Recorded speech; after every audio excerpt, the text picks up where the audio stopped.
Κυρία Ηρώ, καλό σας μεσημέρι. Ναι. Να είστε καλά.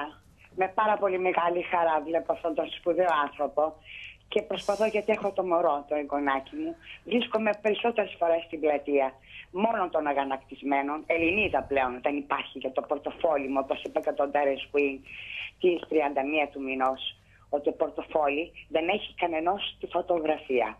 Έχει μόνο ό,τι νόμισμα θα έχω μέσα. Είχατε παλιά και τις βγάλατε? Λοιπόν, έχω μια κόρη και έχω και ένα εγγονάκι τώρα που θα γίνει την άλλη εβδομάδα 1 έτη. Να σας ζήσουνε. Και παίρνω ταξί για να έρθω, θα στορκίζομαι, που είναι πολύ μεγάλη γιορτή της Ορθοδοξίας, και αύριο των ψυχών και την Κυριακή της Γονατίστης που νηστεύουν ακόμα και στα νοσοκομεία και τη Δευτέρα της Αγίας Τριάδος, Πατήριος και Άγιο Πνεύμα. Και έρχομαι στο βοήθειά μας. Λοιπόν, σε όλη την Ελλάδα. Και έρχομαι στο Διατάφτα. Λυπάμαι σαν γέννημα θρέμα Μακεδόνα. Ατυχώς εδώ έκανα την οικογένειά μου, όλοι πηγαίνω πολύ συχνά γιατί είναι και το σπίτι μου, η δική μου και στη Θεσσαλονίκη. Θα έπρεπε οι Θεσσαλονικείς να μην πάρουν αυτομάτως το μήνυμα ενός εκφοβισμού και θα έπρεπε να κατακλείσουν από το Βαρδάρι μέχρι κάτω στο τρίτο σώμα στρατού να είναι το αδιαχώρητο. Αλλά ο Μίκης Θεοδωράκης δεν είχε αυτή τη μεγάλη έκταση όπως έχουν την οικονομική ή πολιτική για να πάρουν μεγάφωνα και να εισακούγεται ο λόγος του ομιλούντος. Είναι έτσι ή δεν είναι? Είναι έτσι, αλλά του έκανε και σχόλιο η κυρία Μπακογιάννη, όπως ξέρετε. Πού βρήκε τα λεφτά και κάνει συγκεντρώσεις. Εγώ ξέρω ποιος πλήρωσε τη μικροφωνική, κυρία μου, αλλά δεν το λέω δημόσια. Ένας σοβαρός άνθρωπος τα πλήρωσε και η κυρία Μπακογιάννη δεν μας είπε πώς ίδρυσε κόμμα και με ποιανού τα λεφτά το ίδρυσε. Ακριβώς. Εάν δει την ψήφο μας, ας τη γράψει. Ας πάρει τη δημοκρατική ανανέωση, πώς τη λένε και τι θέλει. Και έρχομαι με τις ερωτήσεις, κύριε Παπαδόπουλε. Το σεβασμό και την εκτίμηση, σας το λέω, σας το ορκίζομαι, που είναι ψυχή και στην ψυχή των γονέων μου, που είναι αύριο πολύ μεγάλη μέρα. Πιστέψτε μου, έρχομαι μεταξύ για να σας προλάβω από την αρχή που θα αρχίσετε με τον Τέρενς Κουίν. Κάνω μια ερώτηση. Ξέρετε, κύριε Παπαδόπουλε, εσείς, αν είχε απειληθεί ο Κώστας ο Καραμαλής, τα παιδιά του και η γυναίκα του? Όχι, δεν το ξέρω μόνο. Λοιπόν, ξέρετε πολύ καλά, προδιετίας ακόμα, που ήταν πρωθυπουργός ο Καραμαλής και είχε ετοιμάσει ο Γιώργος να πω το όνομά του, ο Παπανδρέου. Όχι βέβαια. Μπορεί να το ξέρετε. Είστε δημοσιογράφος. Τι είχε ετοιμάσει, πού αναφέρετε συγκεκριμένα, γιατί μου κάνετε μια γενική έτσι τοποθέτηση και δεν ξέρω πού εντοπίζετε το ερώτημά σας. Σε άτομα που είστε μέσα στη δημοσιογραφία και θα το ερευνήσετε. Και το τρίτο, το πιο βασικό. Αυτή τη στιγμή υπάρχει διαστροφή επιστημονικά επιλεγμένη από όλους τους γιατρούς.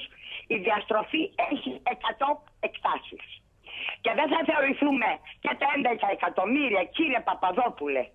Κύριε Παπαδόπουλα, όχι 100 χρονών να γίνεται 150, ότι έχουμε διαστροφή. Μην με βάζετε, θέλω να τελειώνω κάποια στιγμή. Χωρίς να θέλω να δείξω το κανάλι, είναι ένα πολύ σοβαρό κανάλι. Όπως κάποτε που επειδή μιλάω άπτεστα τη γερμανική, παρακολουθούσα να ακούσω την Deutsche Welle για να δω τι θα πει. Και ήταν και τότε και η κυρία Μπακογιάννη με το συγχωρεμένο τον Μπακογιάννη, ανεξάρτητα με αυτό. Θέλω να ρωτήσω το εξής. Εσείς, ως δημοσιογράφος, ως έγκριτος δημοσιογράφος, δέχεστε αυτή την κατάσταση? Όχι βέβαια. Γι' αυτό και κάνουμε αυτές τις εκπομπές και δεν και μιλάμε εδώ και 9 μήνες. Δεν χρειάζεται να είμαστε δημοσιογράφοι, κυρία Ηρώ. Και οι πολίτες δεν το δέχονται. Ποιος το είπε με το 20%, γιατί εγώ σας το λέω. Πολλές από το οικογενειακό μου περιβάλλον ψηφίσανε Πασόκ. Δεν πάνε τώρα να δούνε και να μπορέσουν να μιλήσουν αν μπορούν να πάρουν για ένα βουλευτή. Και ήθελα να ξέρω, δεν θα βρεθεί ένας όπως στην Αργεντινή που το είχα δει κατευθείαν όταν ήμουνα στη Γαλλία, που μπήκε ένας μέσα και λέει εγώ καταστράφηκα και οι 36 στο πάτωμα. Αν θα μπορούσε να το κάνει ένας εκ των Ελλήνων, ίσως τότε η Ελλάδα να ήταν ελεύθερη. Κυρία Ηρώ, ευχαριστούμε πάρα πολύ που μας καλέσατε. Προσέξτε το, αυτό το τελευταίο της Αργεντινής. Μάλιστα, ευχαριστούμε πολύ κυρία Ηρώ. Κύριε Νίκο, καλό σας μεσημέρι. Καλό μεσημέρι και σε εσάς. Πολύ δύσκολη επικοινωνία, δύσκολο να βγάλει γραμμή κάποιος. Είναι πολύ. Συντομότερο χρονικό διάστημα να δίνετε στον κόσμο, γιατί προσπαθώ 2 εβδομάδες να επικοινωνήσω μαζί σας. Ευχαριστούμε πολύ που μας καλείτε. Θα ξεκινήσω λέγοντας ότι είστε όαση ενημέρωση σε σχέση με όλους τους άλλους. Σας ευχαριστούμε πολύ για τα καλά σας λόγια. Δεν είναι καλά λόγια, είναι πραγματικότητα. Εκτός από μένα και πολλοί άλλους κόσμους που σας παρακολουθεί, συμφωνεί 100% με αυτά που λέτε.